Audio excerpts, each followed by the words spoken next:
ये मार्ग जितना प्राचीन और सुंदर है उतना ही खतरनाक है भाई। ये पूरा पत्थर का पहाड़ है। जय श्री महाकाल भाई सभी को। आज हमारे 3500 किलोमीटर पैदल नर्मदा परिक्रमा का 73वां दिन है। रात में हम रुके थे लिंगा घाट हनुमान मंदिर आश्रम में। काफ़ी सुंदर आश्रम था। नागा साधुओं के बीच रहने का एक अच्छा अवसर यहाँ प्राप्त हुआ। सुंदर लोकेशन पे आश्रम है, नर्मदा जी के एकदम तट पे ऊपर। और यहाँ इम्पोर्टेंट चीज़ है कि यहाँ पूर्व वाहिनी नर्मदा जी है। मतलब अभी पश्चिम से नर्मदा जी आ रही है और पूर्व की तरफ बह रही है। अभी सूर्योदय हो रहा है जस्ट पहाड़ों के पीछे से, तो पूर्व की तरफ नर्मदा जी बह रही है। तो ऐसे कई एक दो ही लोकेशन है जहाँ पे पूर्व वाहिनी नर्मदा जी है। तो उसमें से एक लिंगा घाट जहाँ नर्मदा जी पूर्व की तरफ बहती है। तो अभी हम निकले हैं आश्रम से लिंगा घाट के। आज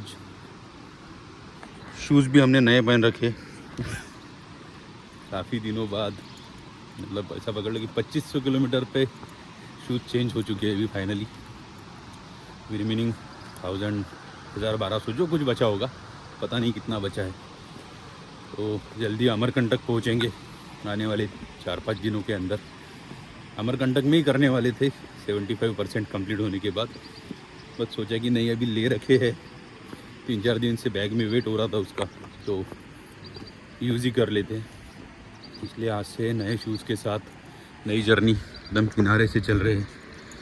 आगे बेलघाट नाम का स्पॉट आएगा, तो बेलघाट में भी एक आश्रम है। बेलघाट में जाते हैं इधर, वहाँ चाय प्रसादी लेके आगे बढ़ते हैं। तो आगे रहेगा अराउंड एक 5 किलोमीटर का जंगल जो कंटिन्यूसली अप एंड डाउन है, पहाड़ी चढ़नी है आगे की। तो काफ़ी सुंदर आज का दिन होने वाला है।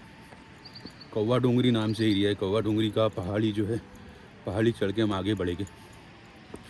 आज भी कुछ ज़्यादा नहीं, जैसे कल अराउंड 25 किलोमीटर चले थे, परसों 15 ही किलोमीटर चले। मतलब एक 8 दिन पहले सोचा था कि थोड़ा स्पीड बढ़ाना पड़ेगा, ज़्यादा चलना पड़ेगा। 1-2 दिन ट्राई किया 28-30 किलोमीटर का, बट उसमें वो आनंद नहीं आता है। तो अपना रेगुलर जो चल रहे थे 25 किलोमीटर 22 किलोमीटर जो हो पाए, 15 हो 10, जहाँ रुकने का मन किया वही रुक जाओ, वही परिक्रमा का आनंद है। बाकी फिर वो खींचना है, भागना है 30-35 किलोमीटर, उसमें कोई आनंद नहीं आ रहा है। मतलब करके देखा 2 दिन ट्राई, बट कुछ काम की चीज़ नहीं है। तो वैसे ही सुंदर रास्तों का आनंद लेते हुए भी निकल पड़े हैं आगे की तरफ। बढ़ते आगे कौवा डोंगरी, और कौवा डोंगरी के बाद आगे का रूट डिसाइड करेंगे कि एग्जैक्टली कहाँ जाना है, कौन सा लोकेशन है। वो अभी तक मैंने चेक नहीं किया है बुक में। जो कल रात पढ़ा था कि आगे 2-3 लोकेशन से, उतनी अभी कर लेते हैं। जंगल चढ़ने के बाद देखते आगे, क्योंकि अभी इसके आगे Narmada ji continuous left right पूरब पश्चिम घूमते हुए है। तब एक सांप जैसा ऐसा कंटिन्यूस जिगजैग, तो तट से चलना कठिन हो जाएगा। और साथ ही में जंगल और पहाड़ियाँ भी है। ऐसा भी यहाँ भी आपको लोकेशन दिख ही रहा है जिस जगह से मैं चल रहा हूँ।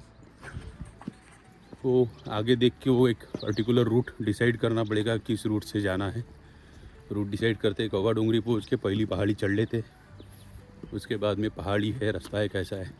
तो वहाँ भी जो कुछ होगे महात्मा उनसे बात करेंगे, उनसे बात करके फिर आगे बढ़ेंगे। नर्मदे हर। इस जगह पे नर्मदा जी पूर्व वाहिनी है, मतलब पूर्व की तरफ बहती है।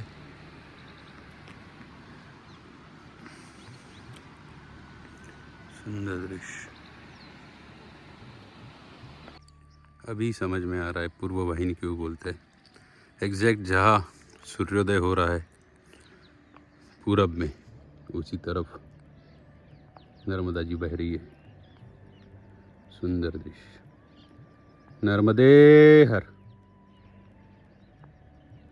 यहाँ से मैया का स्वरूप एकदम छोटा होते जा रहा है। देखो कुछ दिनों बाद हम उस तट से जाएंगे रिटर्न। तो ऐसे ही छोटा छोटा होते अभी अमरकंटक जाएगा, क्योंकि उद्गम स्थल वहाँ है। तो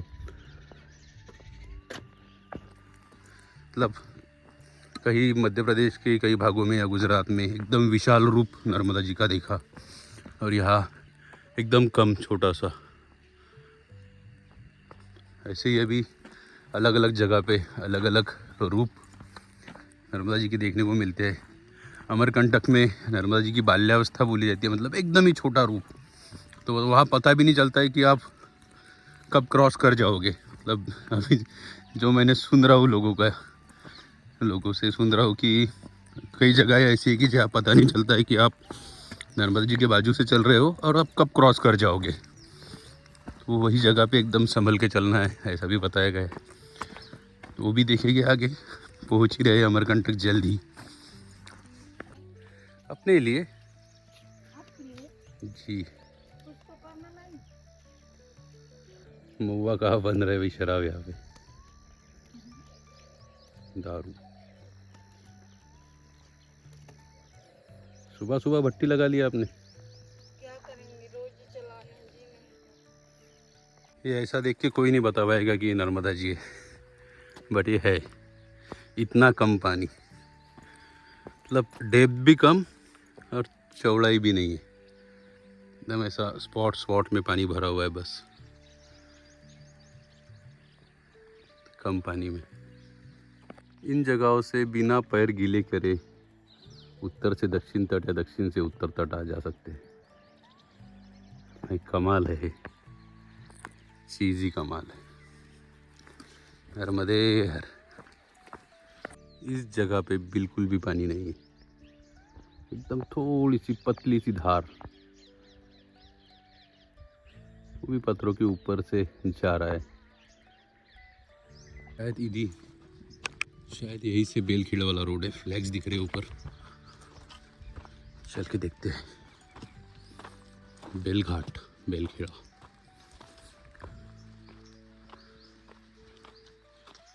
काफ़ी चढ़ाई है पहाड़ी की, वहाँ से हम आए नीचे से ऊपर तक। शायद कौवा डूंगरी का जंगल शुरू हो चुका है। ये टोटल टिक प्लांटेशन यहाँ पे है, फॉरेस्टेड एरिया, सागौन का जंगल और एक बारीक पगडंडी, बस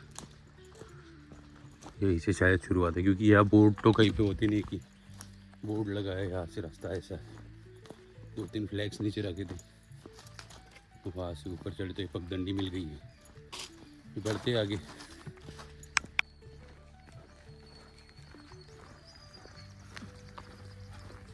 नर्मदे हर। चना नहीं, मसूर है। मसूर है जी। अरे वाह वाह वाह। जंगल से डायरेक्टली पहुंच गए भाई तिराहे पे। यहाँ से हमें लेना है राइट, जो जाएगा कौवा डूंगरी। सामने बोर्ड लिखा है बिलगढ़ा 10 किलोमीटर्स। इस साइड से हम आए, इधर की ओर बढ़ते हैं। ये मटर है, बटाना। दलहन वाला। अच्छा, दलहन वाला है। हाँ हाँ हाँ। ये सब्जी वाला नहीं है। सब्जी वाला नहीं है। नहीं, ये दलहन वाला। कौवा डूंगरी। पूरे मिट्टी गायब हो चुकी है यहाँ की, पत्थर ही पत्थर बचे। ऊपर है कुछ जंगल, पहाड़ों से निकल के फिर से एक बार टार रोड। अब ये ऐसे ही चलते रहेगा दिन भर, नदी पहाड़ जंगल रोड, नदी पहाड़ जंगल रोड, रिपीट। फाइनली पहुंच गए भाई कौवा डूंगरी में। मात्र 509 लोगों का गाँव है। थोड़े थोड़े ही घर, हरवा, कपड़े की दुकान भी है, यहाँ पे स्कूल है। फिर से जंगल मार्ग शुरू हो गया अभी बिलगढ़ा के लिए। टोटल फॉरेस्ट और हिली एरिया। इस एरिया में गांव ऐसे एकदम स्प्रेड है, 10-15 घर एक जगह पे, फिर 8-10 घर और दूसरी जगह पे, कुछ खेती में। वो यहाँ पे भी ऐसा पक्का घर बना हुआ है, खप्पर वाला ही है लेकिन पक्के घर है। वैसे अलग अलग जगह पे घर होने के कारण गाँव एक जगह पे नहीं दिखता है। 509 लोक संख्या मुझे लगा है, 8-10 घरों में 509, तो अलग अलग जगह पे घर बने हुए हैं। फिर भी 100 घरों के ऊपर घर नहीं थे पूरे गांव में। जंगल मार्ग है भी पूरा, लेते अभी जंगल का आनंद। ये महुआ के ट्रीज है, यहाँ के ट्राइबल्स के लिए कल्पवृक्ष महुआ। जैसे कोकन में कोकोनट, इधर ही है, कंटिन्यूस अपहिल है भाई। अभी अप डाउन शुरू रहेगा। पहाड़ी के ऊपर चढ़ना है, जो एक कच्चा रास्ता सा बना हुआ है गाँव वालों का,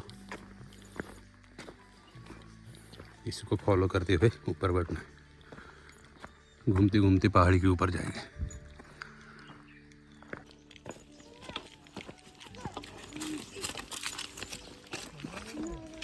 नर्मदे हर। अच्छा, ये रोड से पैदल भी हेलमेट लगता है। फिर से मेन रोड, बढ़िया।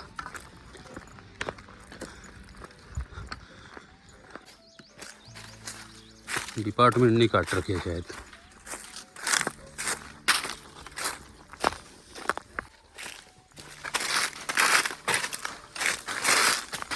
सुंदर जंगल है भाई, और डिपार्टमेंट की तरफ से हर जगह कटाई चल रही है।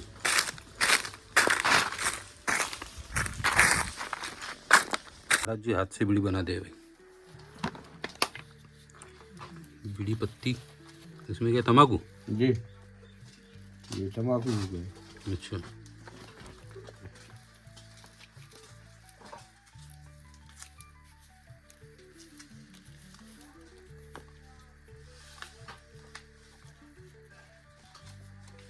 ये धागा बन गया।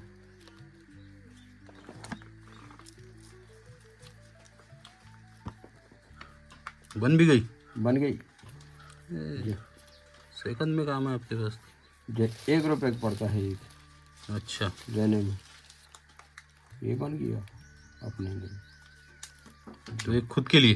जी, देखते हैं। वाह, डिटर्जेंट के साथ आपने एक डेमो दे दिया। चलो नर्मदे हर। क्या है महाराज जी? ये गुड़नी है, कलश रात्र के लिए रख लेते हैं लोग, किसान आदिवासी। हाथ से बनाया है, बताओ। जी, अरे वाह,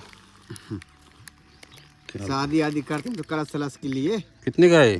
100 रुपया जी। 100 रुपया, लेकिन इसका वजन लेके हमें घूमना पड़ेगा। ठीक है। जी जी जी। बिलगढ़ा गांव में लकीली एक दुकान मिल गया। वॉशिंग पाउडर लेने गए थे, दुकान वाले महाराज जी ने डायरेक्ट डेमो दे दिया हमें बीड़ी बनाने का। ग्राम बिलगढ़ा,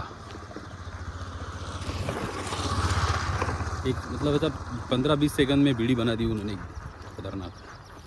उसके बाद अभी एक आदिवासी बंधु थे, रास्ते चल रहे थे भाई, उनके पास एक अलग सी हैंडक्राफ्ट चीज़ थी, कलश रखने के लिए बोले थे, कुछ नाम उनका भी काफ़ी सही थी। अगर परिक्रमा में नहीं होता, पैदल चलना नहीं होता तो 100% ले लेता था मैं बैग में। बट क्या है, पहले ही सामान वेट इतना हो गया है कि और उसमें ऐड करो और कैरी करो, दिक्कत हो जाती है।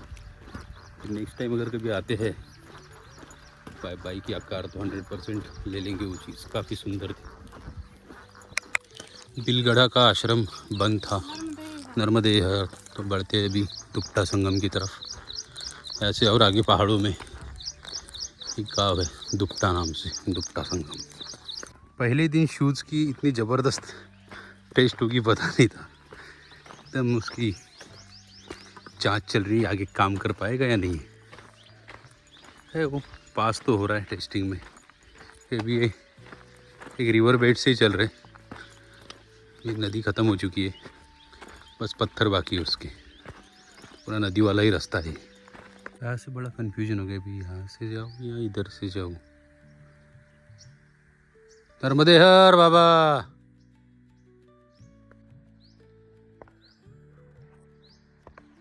इधर गया, मतलब शायद इधर से रिटर्न आ गया।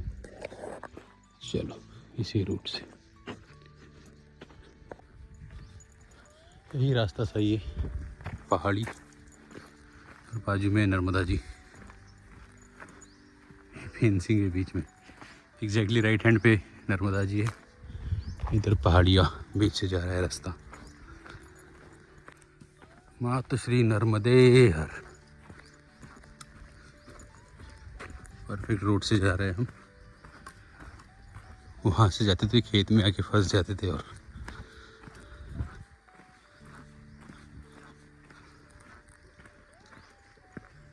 आज का रास्ता भी सच में बहुत खतरनाक है।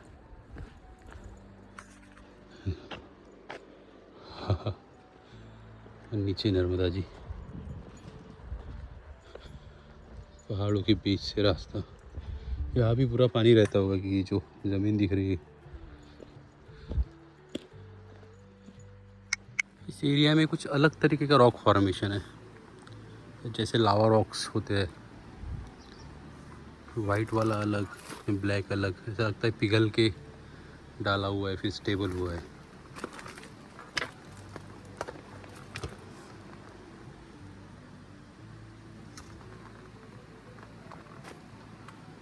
एक ही रॉक में अलग अलग चीज़ें और हर जगह।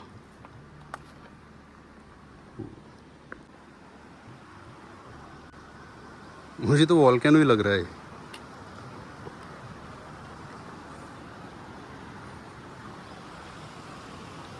अलग फॉर्मेशन है थोड़ा।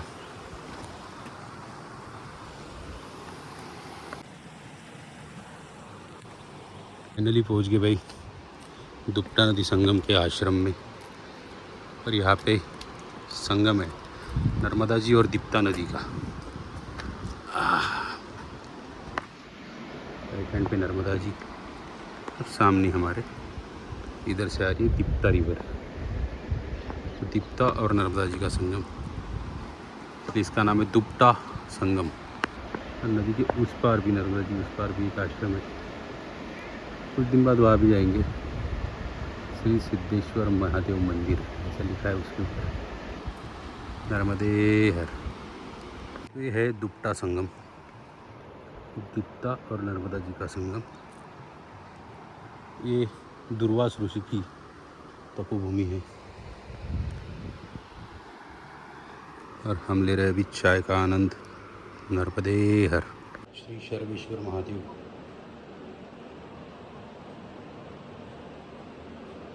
वही अभी हमें दिप्ता रिवर का संगम क्रॉस करना है। ये साइड से थोड़ा कम है पानी, उधर गहरा है। दिप्ता रिवर इस साइड से आ रही है और यहाँ नर्मदा जी में मिल रही है। इसे क्रॉस करना ज़रूरी है, तभी उस साइड आगे पहुँच पाएगी।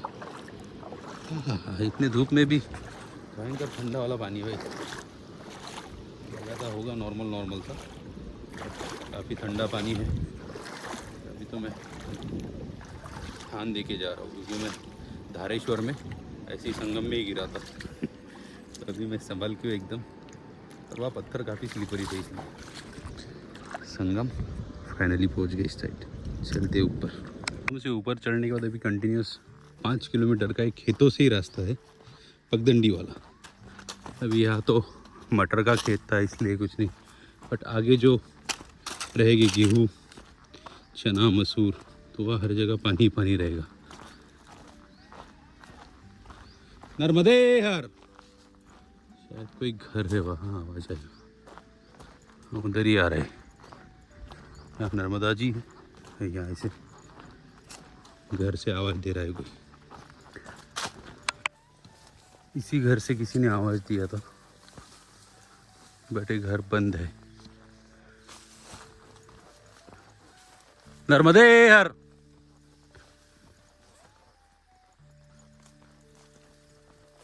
कोई रिस्पॉन्स नहीं, अकेला ही घर है पूरे खेतों के बीच में। No response. आवाज दिया था इधर से भाई, अलग सी नहीं कुछ। यही से आवाज आया था, नर्मदे हर।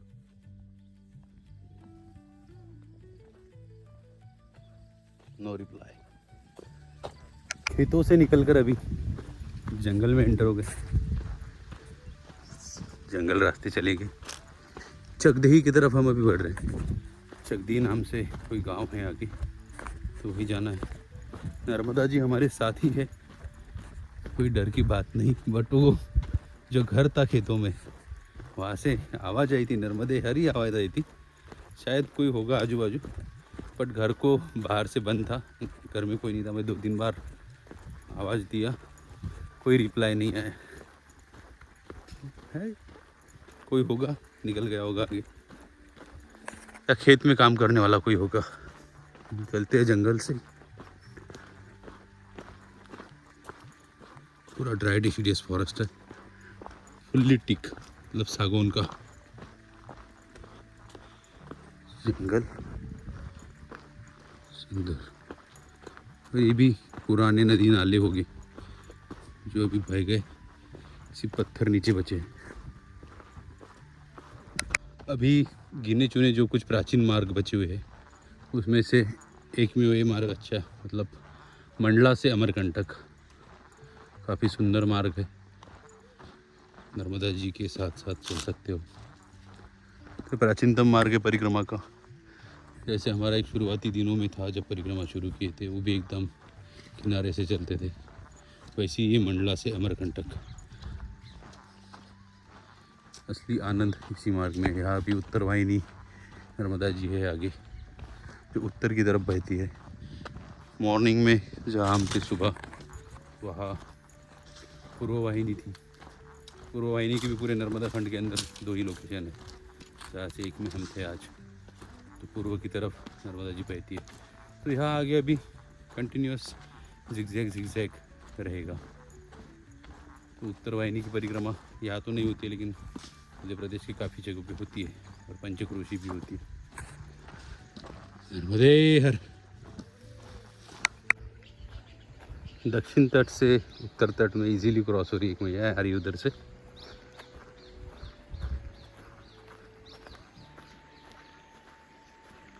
एकदम इजीली। ये तो हर जगह नाव का इस्तेमाल होता है, या चलती हुई आ रहे हैं। ऐसी जगहों पे बड़ा ही कंफ्यूजिंग हो जाता है। मैं इधर से आया अभी ये रास्ते से, यहाँ आने के बाद एक रोड ऊपर जा रहा है, एक ए भी है, इस साइड भी नाला जा रहा है। तो नाला है ये गैप होने के, यही जाके देखते हैं ऊपर पॉसिबली। इधर से ज़्यादा लग रहा है, खेत के बीच में गैप से ही रास्ता था, क्योंकि परिक्रमा का कचरा यहाँ मिल जाता है। जो परिक्रमावासी कचरा छोड़ के जाते हैं, बिस्किट के रैपर्स, पॉलीथीन्स, बेस्ट मार्किंग ऐसे एरियाज़ में, वो रास्ता उधर आ रहा था। यही रास्ता सही है। समर में ये डोलची का मतलब इस कमंडल का पानी इतना गर्म हो रहा है भयंकर अभी से, अभी तो लगा भी नहीं पूरा समर। आगे पता नहीं क्या होगा। ये भरते ज़रा नया पानी इसमें। नर्मदे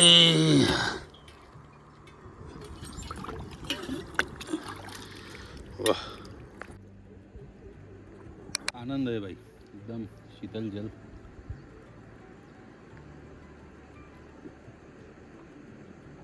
नर्मदे हर, नर्मदे हर, नर्मदे हर।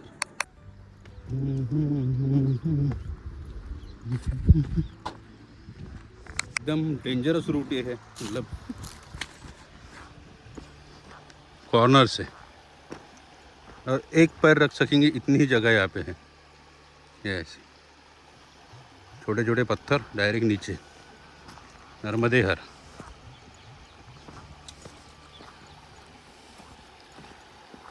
देखिए नर्मदा जी का डेप्थ तो कम है पानी की, लेकिन यहाँ से डेप्थ बहुत ज़्यादा है। तो यहाँ से भी अभी ऊपर चढ़ के पहाड़ी सेम वैसे ही ऊपर जाना है और ऊपर से कंटिन्यू करना है। ये भी सेम वैसे ही हम आए यहाँ तक। नर्मदे हर, यहाँ से जाना होगा। अच्छा दिख रहा है रास्ता। ये मार्ग जितना प्राचीन और सुंदर है उतना ही खतरनाक है भाई। ये पूरा पत्थर का पहाड़ है और पहाड़ी से इस तरह से चलना है, खड़ी खड़ी पहाड़ी। यहाँ मार्किंग दिख रहे शूज़ के लोग गए हुए, तो वहीं से जाना है। नर्मदे हर। फ़ोन रख देता हूँ भाई मैं। फाइनली पूरा स्ट्रेच कंप्लीट हो गया। आगे भी उसी तरीका वापस है। वो पीछे वाला एकदम ही डेंजर था, ये थोड़ा ओके है, यहाँ से चल सकते हैं। पीछे वाला एकदम सीधा ही था। पिछले 2.5 किलोमीटर से कंटिन्यूस इन पगडंडियों में चल चल के बुरा हाल हो गया। खतरनाक है।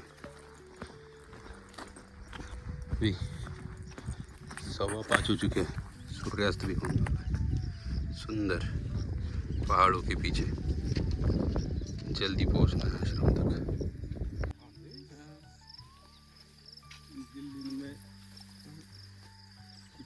तो रात हम रुके थे यादव जी के घर पे, यही परिवार है। एक छोटा सा परिचय आपका दीजिए और आप कब से सेवा कर रहे हो, उसमें आपका नाम और गांव का नाम भी बताओ। परिचय तो सेवा तो कर रहे हैं महाराज जी, पर जो रुक जाते हैं उनकी सेवा करते हैं, बाकी ज़बरदस्त सेवा तो नहीं कर सकती, छोटा आदमी है अपन। और जो महात्मा आ जाते हैं रुकने को बोलते हैं तो रुका लेते हैं। आपका नाम और गांव का पता भी बता दो। जी, हमारा नाम है बजरंग यादव, ग्राम का नाम है चकदेही, तहसील है निवास, अच्छा, जिला मंडला, थाना निवास। तो हम चकदेही गांव में रुके थे। अभी इन्होंने बोल रहे हैं अभी घर छोटा है ऐसा है, बट दिल बहुत बड़ा है, ये सेवा करने के लिए बहुत बड़ा दिल चाहिए। धन्यवाद महाराज जी ने काफ़ी अच्छा भोजन रहने की व्यवस्था हमारी की। नर्मदे हर। नर्मदे हर।